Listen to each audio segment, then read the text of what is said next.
kenapa sungai ini dulunya saya sebesar ini semakin membesar. Biasalah ibu-ibu ya. Pagi itu dia ada upi abu itu. Harus bicara dia hulu hilir. Karena das itu nggak bisa kita lihat sepotong-sepotong.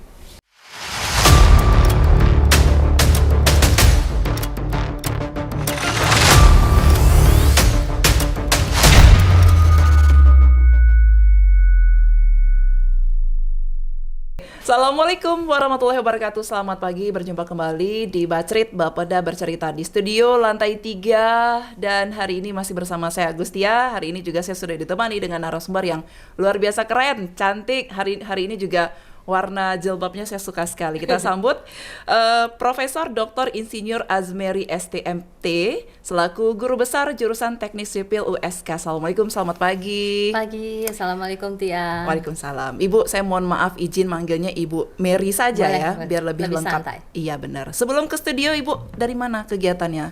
Soalnya ngelihat pagi-pagi tadi naik udah berkeringat. Biasalah ibu-ibu ya. Pagi itu dia ada upi abu itu. Upi abu. Jadi kerja dapur dulu, jadi baru beraktivitas di luar. Jadi berprestasi di rumah. Sebenarnya multi talenta ibu-ibu itu. Ini juga dirasakan oleh seluruh ibu-ibu ya. di seluruh dunia juga. Betul. Nah, karena memang kegiatan-kegiatan yang memang sering dilakukan di pagi hari, mengurus keluarga dulu sebelum melaksanakan aktivitas di luar ya Bu ya. Jangan apa ya? Sebenarnya untuk titel yang disematkan sebagai guru besar itu tidak mempengaruhi di rumah ya Bu? Tidak. Mereka taunya mama di rumah, bukan guru besar di rumah. Oke, Ibu terima kasih hari ini sudah berkesempatan hadir di Bacrit Bapeda Bercerita. Bagus ya Bu ya kalau logo kami ini. Iya, keren. Keren sekali. Mungkin nanti mudah-mudahan Ibu bisa membantu mengajak teman-teman dosen untuk tampil di sini juga. Baik. Informasinya pasti berguna. Pasti, insya Allah, alhamdulillah. Studionya bagus ya Bu? Bagus, keren. Aduh, tadi waktu Ibu ngomongin masalah studio kan sayang, berarti besok harus lebih bagus lagi studionya. Ini bagus, jadi yang tersimpan, yang keluar lebih bagus daripada yang tersimpan kan itu lebih keren. Lebih keren. Iya kan? Ya, daripada sebaliknya. Baik Bu, hari ini kita akan membahas tentang daerah aliran sungai dan juga nanti rekan pembangunan Aceh kita akan tahu apa sih yang sebenarnya menyebabkan banjir terus-terusan. Karena kebanyakannya ya Bu Mary, di Indonesia warga kita ini paling suka tuh menyalahkan pemerintah misal. Namanya banjir, apa nih nggak beres nih gubernurnya, nggak beres ini presidennya. Ternyata memang budaya kita sendiri nyampah. Tapi itu juga bisa dilihat dari ada korelasinya dengan seperti illegal logging misalkan. Itu yang menyebabkan banjir dari hutan ya begitu ya Bu ya? Dari hulu ke hilir. Baiklah. Nah, rekan pembangunan Aceh jangan lupa untuk memantau akun YouTube kami di Bapeda Aceh dan juga follow dong Instagram kami, Twitter dan juga Facebook. Ibu sudah nonton Bu ya pasti episode sebelumnya. Sudah ada beberapa host yang saya tonton. Hari ini menarik. Ternyata hari ini saya jadi korban. Jatuhnya saya. Baik, rekan pembangunan Aceh, tadi saya sudah sebutkan bahwasannya Ibu Mary ini adalah Guru Besar Jurusan Teknik Sipil USK dan juga beliau kalau kita lihat dari CV-nya sendiri udah terlalu panjang sekali, tapi beliau memang keren, luar biasa untuk dedikasi terhadap pendidikan di Aceh khususnya. Dan juga Ibu Mary ini juga seorang penulis buku, karya bukunya di tahun 2017 dengan judul Sidik Cepat Ancaman Banjir Bandang. Kemudian di tahun 2020 erosi, sedimentasi dan juga pengelolaan. Bu, antara dua buku ini dari tahun 17, 18, 19, 20 ada jenjang 3 tahun. Ibu bisa menyelesaikan 2 buku loh Bu. Pengen nanya dulu, suka dukanya menulis karya itu Bu? Oke. Jadi karya buku itu sebenarnya hilirnya dari satu penelitian biasanya. Hilirnya. Jadi biasanya kita lakukan dulu beberapa kajian-kajian yang hampir sama, misal tentang banjir atau tentang erosi, itu beberapa kajian, maka hilirnya itu kita arahkan jadi buku. Walaupun sebelum buku itu ada artikel-artikel jurnal atau proceeding ya. Jadi kumpulan dari semua hasil penelitian di situ saya saya kumpul di dalam satu buku.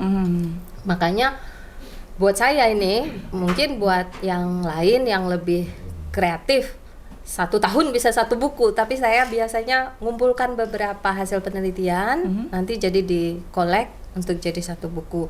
Makanya tuh 3 tahunnya harusnya saya mestinya 3 buku harusnya. harus mengeluarkan 1 buku lagi nih di tahun 2023, tapi memang sedang proses. Sedang proses, kami tunggu nanti Bu. Kira-kira Insya kapan Allah. Bu? Bulan Ini saya sudah ditagih-tagih publishernya nih. Publisher saya di USK Press ada, di UGM ada. Jadi ini sudah ditanya-tanyain sampai di mana, berapa persen, apa yang bisa kami bantu, ini ada diskon, biasanya seperti itu. Nah ini sedang proses lah, mungkin 80%. berarti Ibu memang suka menulis. Iya, saya senang di depan komputer. Kalau kami mahasiswa Bu, paling mumet kalau depan komputer, apalagi kalau disuruh menyelesaikan skripsi. Tapi kata Bu Mary, nggak usah lebay Tia, nggak usah lebay. Padahal sebenarnya pengen curhat suka dukanya sebagai mahasiswa teknik gitu Bu ya. Ternyata langsung di defense ya, Iya sama benar, Bu Mary ya. baik gitu ya. Baik, nah rekan pembangunan Aceh, kita akan membahas tentang DAS, di mana sejumlah daerah aliran sungai atau DAS di Provinsi Aceh ini juga mengalami kerusakan. Hal tersebut dikarenakan bantaran sungai dijadikan lahan perkebunan, serta adanya kegiatan ilegal merusak hutan seperti perambahan dan juga pembalakan liar ya. Kalau di daerah Nagan Raya misalkan itu banyak sekali pohon sawit yang sebenarnya itu juga bisa merusak. Betul nggak sih Bu? Jadi sebenarnya kita bicara langsung sawit nih. Betul. Jadi sebenarnya dia tiap tanaman itu punya kanopi ya, tipe kanopi, tipe tutupannya. Jadi sebenarnya setiap tanaman itu ada persenan tertahan air di kanopinya. Ini kalau kita kaitkan dengan banjir ya. Betul. Jadi ada lahan yang terbuka. Sesungguhnya kalau seandainya kelapa sawit, kita bicara ekonomi juga kan. Maksudnya kita tidak bisa semerta-merta menghilangkan, ini hanya alam yang kita bicara. Kita juga bicara ekonomi. Jadi pada saat memang keharusan ekonomi yang harus ditingkatkan dan daerah itu memang sudah dengan ruangnya dengan kelapa sawit misalnya, maka perlu ada satu kombinasi dengan tanaman lain, dengan konservasi lahan. Konservasi kan tidak hanya reboisasi, tidak hanya vegetatif, tapi ada dengan mekanik. Nah, mekanik itu misal drainase lahan kelapa sawit yang diperbaiki, yang dioptimalkan. Selama ini kita melihat limpasan yang turun di lahan kelapa sawit tertahan di kanopi kelapa sawit, dan sebagian besarnya itu langsung energinya langsung ke tanah dan mengempas, mengikis, langsung menjadi limpasan. Itu yang dikhawatirkan. Tapi banyak penelitian sebenarnya yang sudah dia combine dengan tanaman merambat lainnya, sehingga tutupan lahannya itu yang terbuka itu menjadi lebih kecil. Nah, sesungguhnya kan kita tidak bisa melihat hanya dari sudut pandang yang satu saja. Tidak bisa. Ada kebutuhan lain. Nah, jadi bagaimana cara mencari win-win solution lah di antara itu. Bagaimana lahan terjaga, ekonomi juga berkembang, masyarakat bisa hidup. Nah, seperti itu. Tadi kan Ibu sudah jelaskan masalah drainase, harusnya diperbaiki dong drainase itu di perkebunan sawit. Tapi yang kelihatan ya, kebetulan karena saya orang Nagan Raya nih Bu misalkan, lebih sering melihat limbah yang dihasilkan dari perkebunan sawit itu justru mencemari alam Bu. Harusnya dari pihak perusahaan sendiri bisa membuat memperbaiki drainase pembuangan limbah itu. Ini juga menjadi salah satu penyebab sebagai banjir kan Bu. Padahal kalau kita lihat dari landscape dari Kabupaten Nagan Raya juga sebenarnya nggak mungkin banjir itu. Pohon sawitnya banyak, tapi justru kan itu yang membuat suasana menjadi banjir. Jadi bertambah. Jadi bertambah itu masalahnya. Sebenarnya kalau mau dibilang disalahkan siapa sih Bu? Pemerintahkah atau memang udah kondisi alam yang memang sudah, mohon maaf, tanda kutip rusak begitu?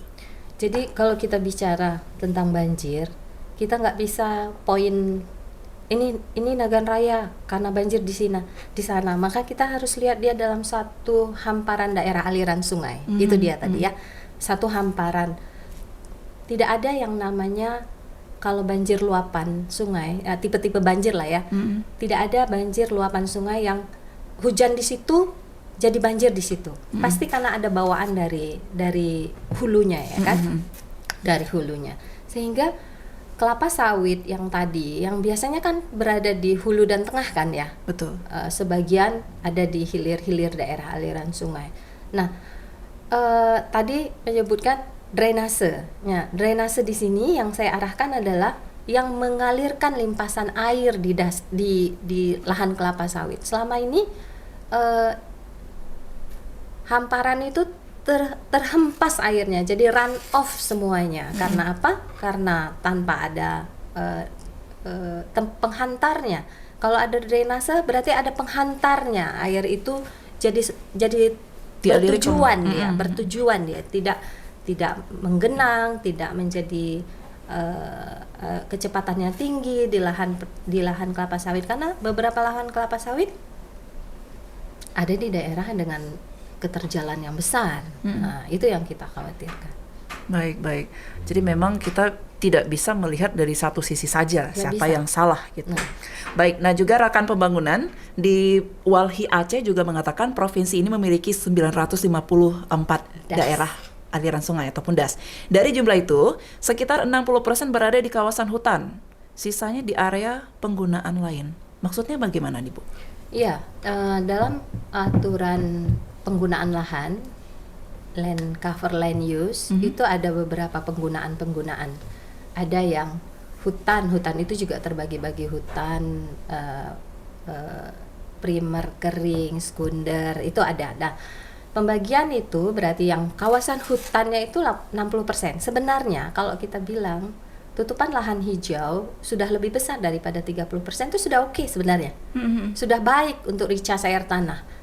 Nah, sisanya 40% yang lain, pemukiman, perkebunan, lahan kosong. Tadi Tia menanyakan bagaimana pembagian. Sisanya jadi, bagaimana? Untuk yang lain-lain, perkuburan, jalan, semuanya untuk yang lain. Nah, sebenarnya 60% tutupan lahan dari satu DAS itu sudah baik. Tapi kok kejadian banjir? Itu sebenarnya kan kita jadi tergelitik juga kan ya. Kok udah banyak hutan masih tapi juga banjir? Iya benar. Di sini kita harus lihat dia dalam satu gambaran yang besar ini, Tia. Jadi kejadian banjir itu tidak hanya satu bagian dari tutupan lahan saja. Ada hal lain. Yang lainnya kondisi hujan. Daerah barat selatan Aceh, barat selatan dari Aceh Jaya ke Singkil itu adalah daerah-daerah dengan intensitas hujan yang besar, tinggi memang. Nah, berarti punya peluang banjir yang lebih besar. Tuh, satu tadi hujan, tutupan lahan, morfologi sungai.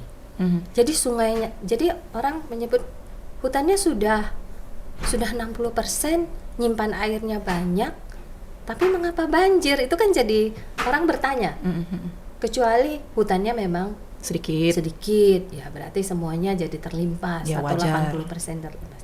Jadi morfologi sungai itu punya karakter berbelok-belok. Itu memang normali, memang begitulah yang membuat leku-leku sungai itu kan dirinya sendiri, rumah sungai.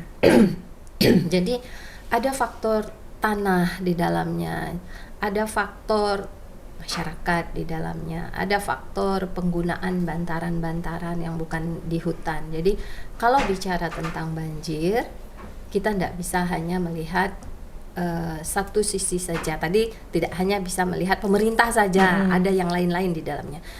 Dari fisik bumi sendiri tidak hanya bisa kita lihat dari hutan saja, tapi tadi yang sebut hujannya memang sudah tinggi di situ. Tapi bukan berarti kita hujannya tinggi maka kita terima saja, kan tidak seperti itu. Pasti ada yang harus kita lakukan. Betul. Kalau memang dia dengan hujan yang tinggi, intensitas yang tinggi, maka harus ada, kalau teknik itu bahasa halusnya sekarang rekayasa. Ya, harus ada rekayasa kesipilan, ya, kesipilan yang harus dilakukan. Apakah air itu harus ditahan dulu karena memang ternyata volumenya yang banyak. Iya, Ya iya. seperti barat selatan, berbeda dengan yang utara Ke timur, timur kan iya. dia memang lebih kecil. Betul, betul. Bu, kalau untuk penggunaan seperti dengan curah hujan yang sangat tinggi, dengan juga kapasitas sungai yang tidak terlalu besar misalkan, apakah juga penggunaan seperti menciptakan sebuah waduk tempat penampungan air juga ini diperbolehkan di sebuah daerah yang kita juga harus melihat dari kontur tanahnya sendiri nih, Bu. Jadi pada saat memutuskan tadi kita bilang daerah ini memang volumenya tinggi. Tinggi, Enggak serta merta kita menyebutkan oh waduk cocok di sana, tidak serta merta begitu. Waduk itu keputusannya banyak hal yang kita lihat antara supply dari hujan sama demand, kebutuhan di hilirnya kan. Fungsinya tidak hanya untuk mengatasi menampung, menampung bukan air. hanya menampung tapi multi purpose. Betul. Mestinya waduk itu multi purpose supaya izinnya lebih mudah lah karena dia memang untuk masyarakat. Ada kebutuhan di hilirnya, irigasi, air baku dan lainnya di hilirnya. Itu pertama. Teknisnya supply sama demand. Memang demand tercukupi dari supply sekian volumenya. Nah, syarat-syarat lainnya atau pertimbangan-pertimbangan lainnya ya kondisi topografi. Ada daerah Pirak misalnya yang ada di Kerto. Pirak itu punya hujan yang besar. Tetapi pada saat kita berusaha mencari di mana tempat tampungan yang ada, itu tidak memungkinkan dari analisis teknis itu tidak memungkinkan. Kenapa? Karena topografinya flat seperti itu. Jadi tidak ada berupa cekungan bumi yang bisa kita jadikan waduk tadi. Tetapi tidak boleh berkecil hati. Masih banyak proses tampungan-tampungan lainnya yang bisa kita rekayasa. Misalnya kita tahu kita banyak meander sungai ya kan. Terkadang meander sungai itu hilang di 1 tahun, muncul lagi yang namanya sungai. Terserah dia punya sifat sendiri. Membentuk rumahnya sendiri. Nah, ada beberapa sungai belokan yang sudah hilang bertahun-tahun. Artinya sudah tidak dilalui lagi oleh air sungai. Kita nyebutnya dia sungai mati atau oxbow. Nah, oxbow ini punya peluang untuk dijadikan simpanan. Nah, kita nyebutnya apa? Retarding basin. Jadi mindsetnya berusaha bukan satu waduk yang besar, tapi tampungan-tampungan, storage yang kecil tapi banyak menyebar dan tidak perlu juga pembebasan lahan kan, karena memang dia sudah ada begitu. Rumahnya hanya dioptimalkan aja kapasitasnya. Baik, itu dia. Keren. Ini keren banget nih, Bu. Bu, bisa disederhanakan pemahaman tentang daerah aliran sungai untuk masyarakat, karena juga banyak di kabupaten di luar sana yang bukan, ya mohon maaf seperti kita kan sekolah memang di teknik misalkan begitu nih, Bu. Secara sederhana daerah aliran sungai itu bisa disebutkan seperti apa, Bu? Baik, DAS itu sebenarnya kalau kita boleh gambarkan dia seperti baskom. Oke. Bisa. Baskom kan punya bibir. Betul. Nah, bibir itu adalah punggung-punggung gunung. Baik, seperti ini. Ya, punggung-punggung gunung. Dibatasi oleh punggung gunung, ada anak-anak sungai yang mengalir ke sungai induk dan mengalir ke outlet. Jadi bisa dibilang satu kesatuan rupa bumi yang terbentuk secara alamiah. Betul. Nah, kata kuncinya terbentuk alamiah, di mana semua aktivitas keairannya itu mengalir pada sungai utama nantinya. Jadi tidak ada yang namanya DAS itu berkurang atau bertambah. DAS itu ya punggung gunung, kecuali ada aktivitas misalnya ada reklamasi pantai yang harus diisi pantai itu dengan material, maka ada gunung tinggi yang hilang harus diambil. Nah, itu baru berubah. Jadi luas DAS ya seperti itu saja luas DAS. Tanpa action cut and fill dari punggung-punggung gunungnya. Jadi batasnya adalah punggung gunung. Dan kalau kita bilang sungai ada di dalamnya. Anak-anak sungai ada di dalamnya. Jadi daerah aliran sungai di dalamnya ada sungai. Sungai adalah bagian dari daerah aliran sungai. Jadi palung sungai itu adalah bagian dari daerah aliran sungai. Jadi seperti induk, kemudian dia mengaliri, Bu, begitu ya? Jadi ada anak-anak sungai karena setiap gunung-gunung tadi itu pasti punya aliran-aliran anak-anak sungainya, sehingga dia pasti paham lah. Kan kita menyederhanakan lagi ya, Bu ya. Jadi baskom tadilah boleh Betul, dibilang, dari ya. baskom tadilah itu sumber airnya yang memang terbentuk secara alamiah tadi, tidak dibentuk. Nah, dari 900 lebih das yang ada di Aceh, kondisinya di tahun 2023 ini bagaimana, Ibu? Jadi kita ini dulu ya, karena ini DLHK ya. Walhi berarti datanya dari Kementerian Lingkungan Hidup, ya. Betul. DLHK. Jadi kalau dari Walhi tadi 900-an das, ada satu lagi nih Tia, bahwa ada peraturan Menteri PUPR, saya lupa tahunnya, itu 100-an. Jadi di dalam satu das yang disebutkan di dalam peraturan Menteri PU itu terbagi atas beberapa subdas di dalam DLHK, sehingga makanya kenapa banyak, padahal kan bendanya itu aja. Betul. Kok bisa ada Aceh itu jadi berkembang? Bukan, tapi satu das di dalam PUPR itu terbagi atas beberapa. Kalau PUPR menyebut itu subdas, tapi kalau Kementerian Kehutanan menyebut itu adalah das juga, jadi penyebutannya ya. Nah, kalau di dalam 900 tadi atau 129 ya kan, dibandingkan dengan PU tadi, kita mengkaji kemarin. Jadi tahun 2022 hidroteknik saya tuh kebetulan bidangnya adalah hidroteknik, teknik sipil bidangnya hidro.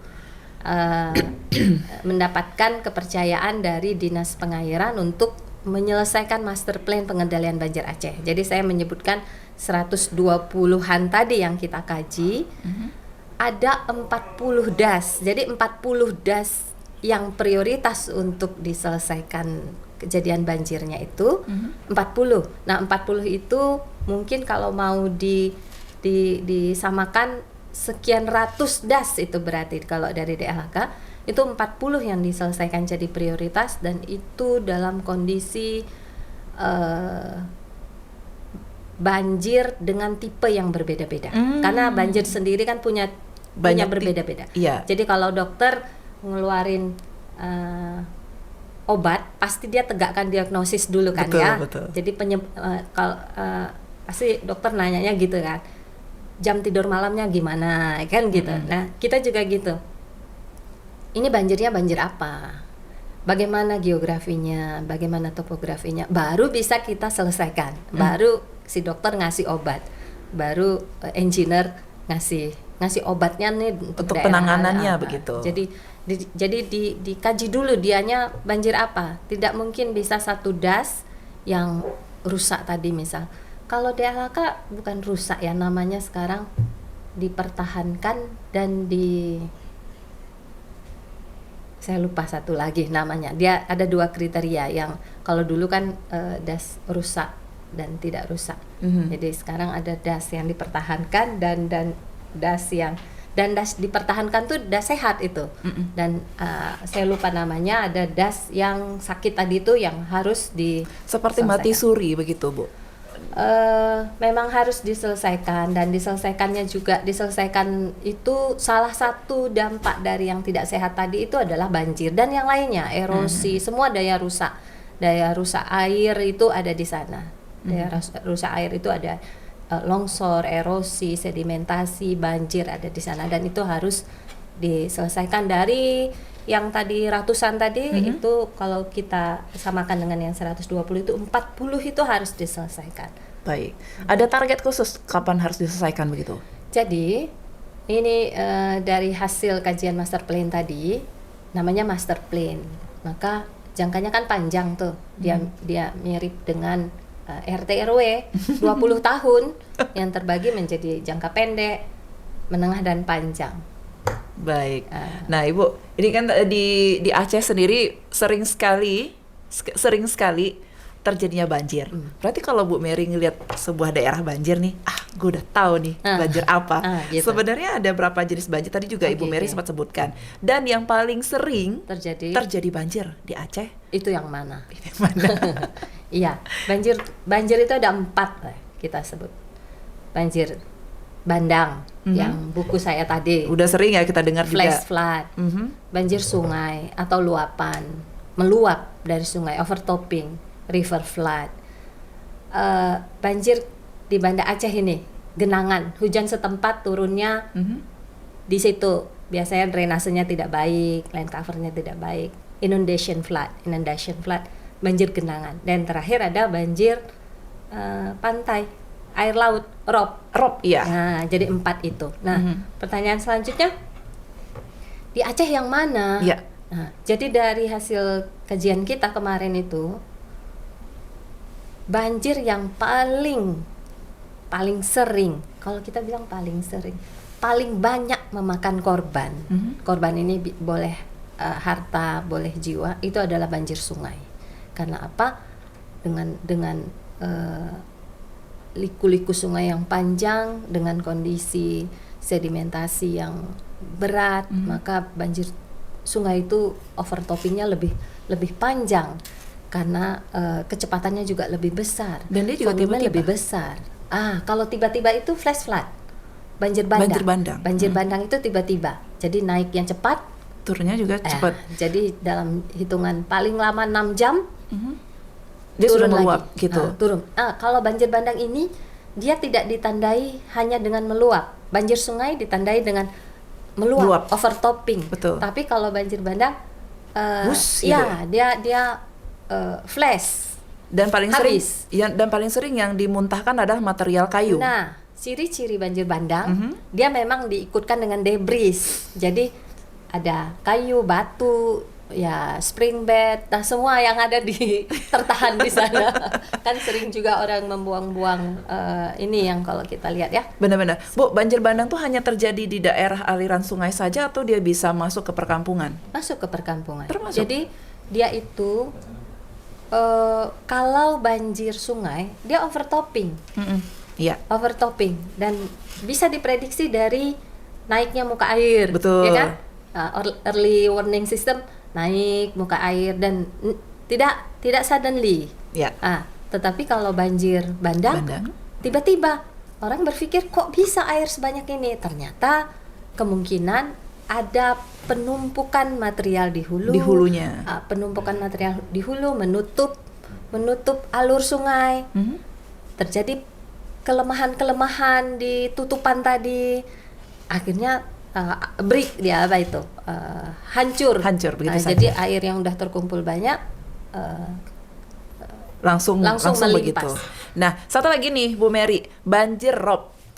Adakah memang waktu-waktu tertentu terjadinya banjir rob? Iya, banjir rob, air pasang. Air pasang Biasanya yang terjadinya adalah pada saat full moon, bulan purnama. Ya. Nah, itu yang kejadiannya waktu tahun awal-awal Covid itu Mei 2020. Banda Aceh itu sekitar tanggal 8, 9, 10 Mei kalau kita boleh ingat itu Banda Aceh kolab.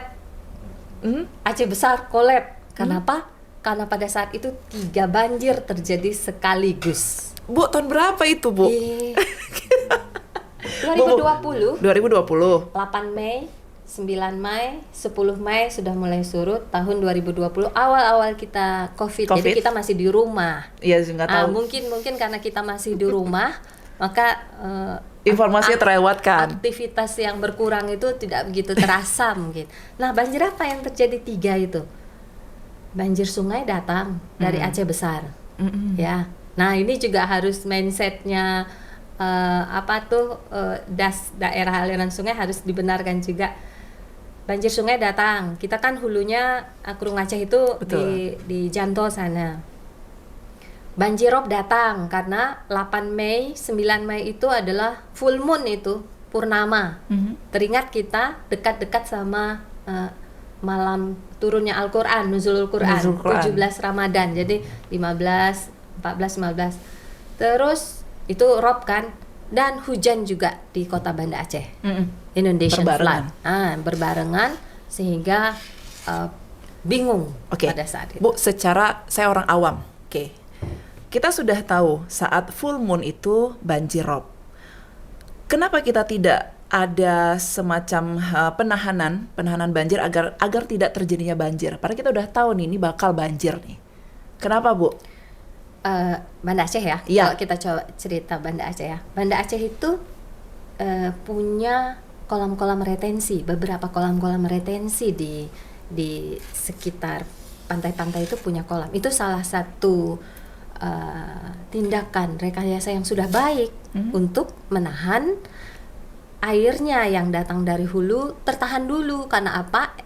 Tidak bisa, energinya nggak bisa keluar karena permukaan laut itu lebih tinggi daripada permukaan air sungai. Jadi kolam retensi itu salah satu penahan. Ya, Dan jadi ini sudah dilakukan. Itu sudah dilakukan. Kalau saya tidak salah ada 9 kolam-kolam retensi yang ada di kita. Baik. Itu salah satunya untuk menghindarkan pada saat rob atau Datang begitu. hujan juga datang. Kan ini beradu nih. Betul. Maka yang datang ini tertahan dulu di kolam-kolam retensi. Agar tidak langsung dimuntahkan ke. Ya, karena nggak bisa. Karena energi laut lebih besar pada saat itu. Ya kan? Betul, karena permukaan dia lebih tinggi. Baik. Tekanannya. Bu, ada kasus nih, Bu, di daerah Ulele. Kalau kita lihat sore-sore itu jalan naik jembatan yang tembusnya ke Kampung Jawa ya, Bu ya. Oke. Anak-anak muda sering nongkrong di situ, Bu. Saya ngelihat itu jalannya yang sudah diaspal sudah mulai Rusak, terkikis. ya? Iya. Iya. Sedangkan saya lihat sebelah kirinya ada pemecah ombak tapi juga masih mengikis itu. Apa yang menjadi masalah?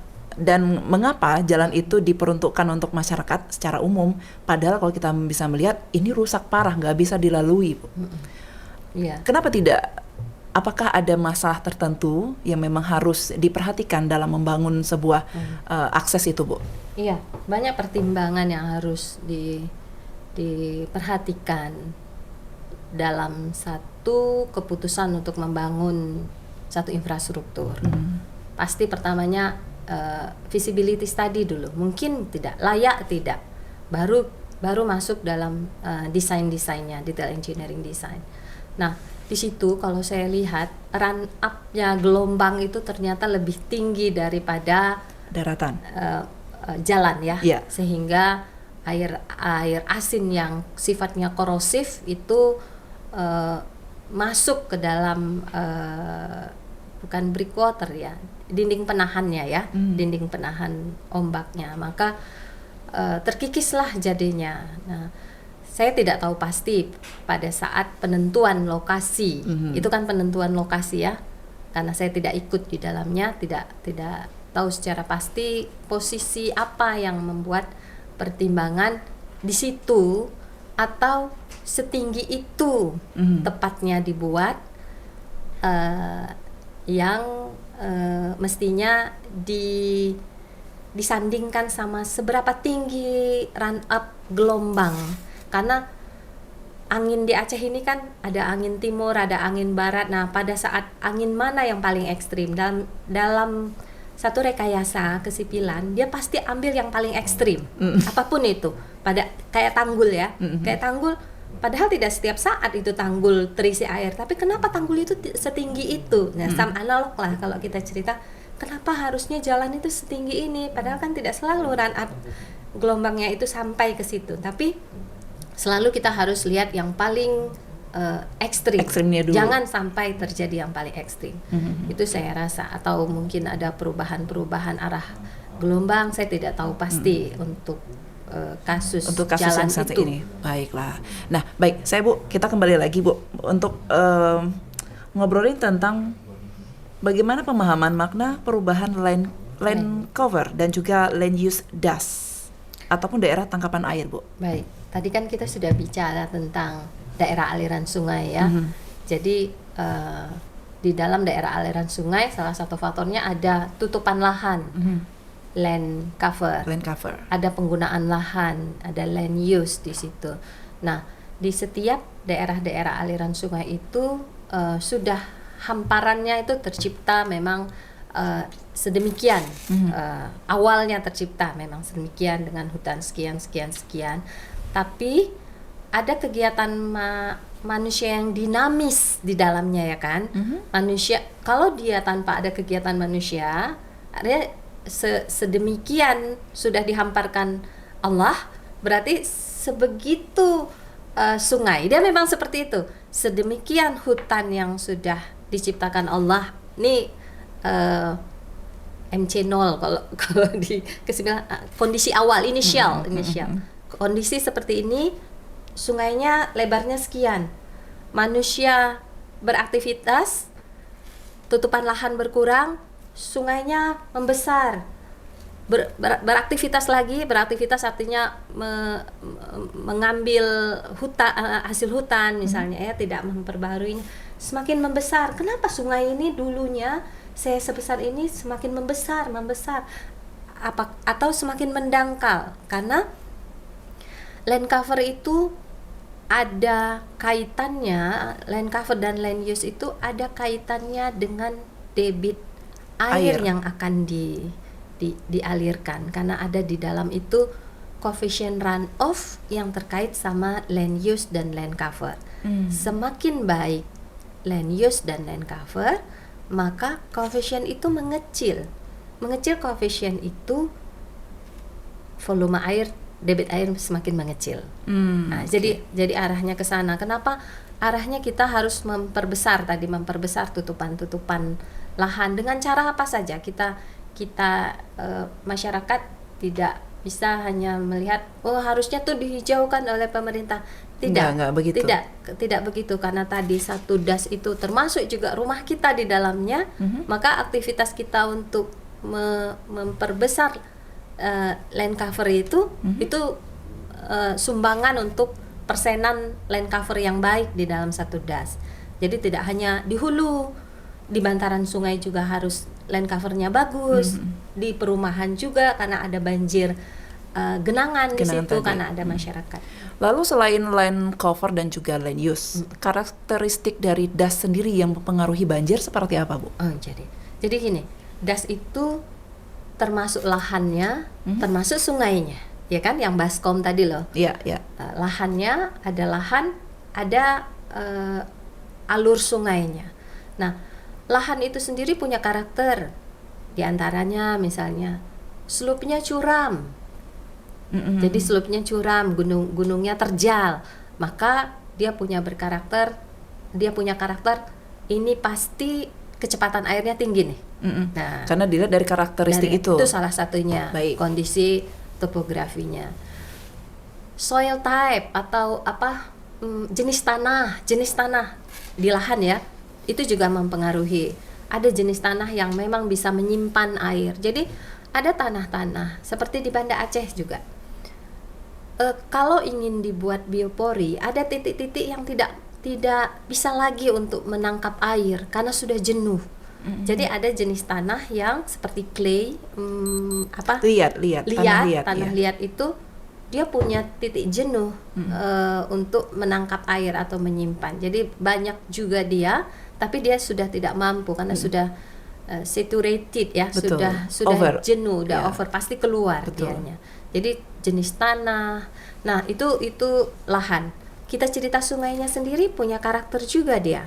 Jadi seperti di barat selatan, itu kan sudah hujannya besar, curam, ya kan, seperti Klut, daerah Samadua, Aceh Selatan. Betul. Itu kan curam, Singkil, Trumon, Bakongan itu curam. Jadi sungainya sendiri sangat terjal.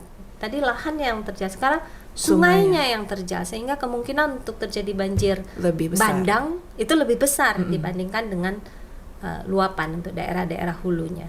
Jadi kecuraman sungai itu juga punya sifat bermeander dirinya sendiri, punya sifat berjalin atau braided. Dia kenapa seperti berkepang? Kalau kita lihat dari atas, mungkin ada kalau persimpangan naik, ya begitu ya, Bu? Suka berkepang dia. Nah, berkepang ini dia sesungguhnya kalau aslinya sungai sendiri dia nggak suka berkepang, dia suka yang Lurus yang, aja. atau meander memang alaminya. Biasanya yang berkepang itu, berjalin itu biasanya ada aktivitas yang tidak biasa di hulu dan di hilirnya, sehingga dia Berkelok-kelok dia ya, kasih action dengan manusia kasih action. jadi lebih kayak saling memang harus memahami sih antara Iya. nature dengan alam dan juga dari humans Iya, sendiri. human. Oke, Bu, terakhir nih pertanyaannya. Dari kita sudah belajar banyak informasi tentang beberapa macam jenis banjir, mengapa, dan apakah juga dengan adanya banjir di Aceh saat ini ada juga kesalahan dari manusia sendiri, human error. Oke. Dan juga bagaimana cara mengoptimalkan agar tidak terjadinya banjir. Baik. Jadi kita lihat lagi ya penyebabnya. Ada manusia nggak di dalamnya ya? Nah, coba kita lihat. Banjir tuh ada yang disebabkan karena alam, statis dia. Oh, udah topografinya begitu, udah geografinya seperti itu. Mau pindah ke daerah yang lain juga punya topografi sendiri. Jadi statis dia. Ada yang alam tapi dinamis dia, kayak hujan. Hujan kan dinamis, bisa besar, bisa kecil. Nah, di dalamnya ada dinamis lain yang kalau kita runtut tuh lebih banyak lagi, yaitu aktivitas manusia. Oke. Jadi yang kalau dia tanya tadi tuh, aktivitas manusia itu yang di dalamnya sebagai usernya das itu lebih banyak lagi mempengaruhi dari daerah aliran sungainya. Bagaimana cara mengoptimalkannya? Bahwa kita nyebutnya bagaimana cara mengurangi banjir ini, karena sebenarnya pemerintah dan masyarakat juga sama-sama udah pusing ini, banyak sekali. Kalau mau diselesaikan memang harus menutup bahwa dia banyak pekerjaannya, banyak uang yang harus diselesaikan. Tapi nggak boleh frustasi. Kadang kalau udah lihat sekian triliun untuk menyelesaikan selama 20 tahun kalau di dalam master plan, tapi dia dikerjakan ada prioritinya. Jadi yang optimal itu bagaimana?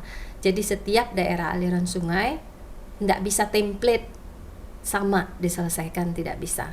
Jadi di dalam master plan itu kami sudah memberikan dengan tipikal sungai seperti ini, dengan kondisi hujan seperti ini, dengan kondisi morfologi sungai seperti ini, tutupan lahan seperti ini, maka yang harus diselesaikan dulu misalnya yang optimal untuk satu daerah aliran sungai itu adalah tahan airnya dulu. Bagaimana caranya? Banyak rekayasa penahan air, karena kalau dibiarkan tapi aktivitas tetap berjalan juga, debit sungai semakin lama semakin besar. Ya.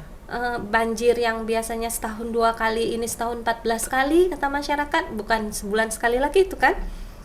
Jadi bagaimana caranya yang optimal itu apa dulu? Jadi kalau dia memang dengan volume air yang besar, maka tahan dulu. Tahan itu berbagai macam, bisa waduk, bisa embung, retarding basin, retensi, detensi, banyak yang bisa dilakukan.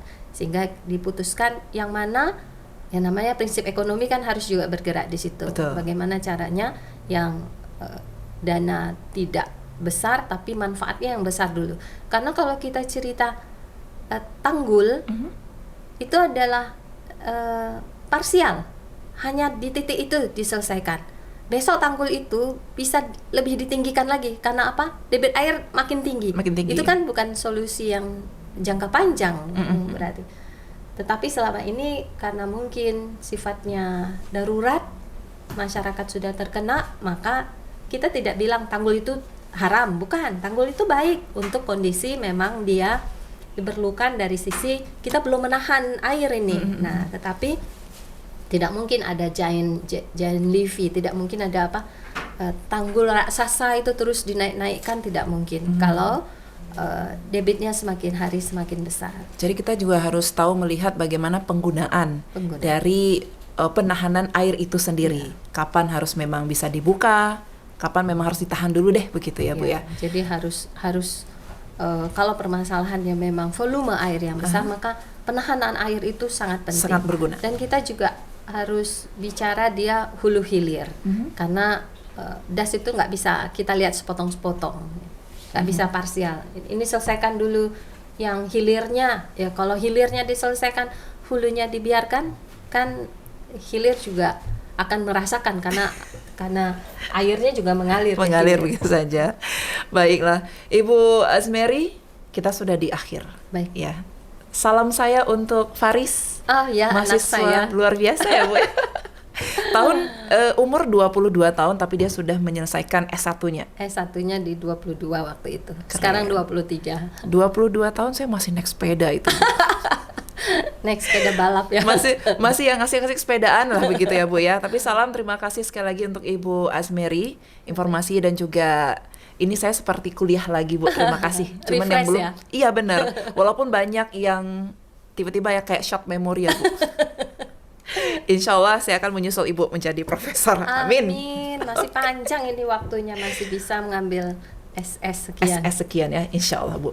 Ibu, sekali lagi terima kasih banyak. Sukses terus untuk karya bukunya, nanti ditunggu di tahun 2023 ini. Baik, amin. Kira-kira tentang apa lagi nih, Bu? Banjir juga? Tidak, saya sedang membuat buku rekayasa air bersih. Rekayasa air bersih. Aduh, untuk menciptakan sebuah air bersih juga harus ada rekayasanya ya. Baik, terima kasih, sukses. Baik, kita pamit ya, Bu ya. ya. Dan juga rekan pembangunan, terima kasih banyak. Kita akan kembali di lain kesempatan. Saya Agustia pamit. Assalamualaikum warahmatullahi wabarakatuh. Waalaikumsalam warahmatullahi wabarakatuh.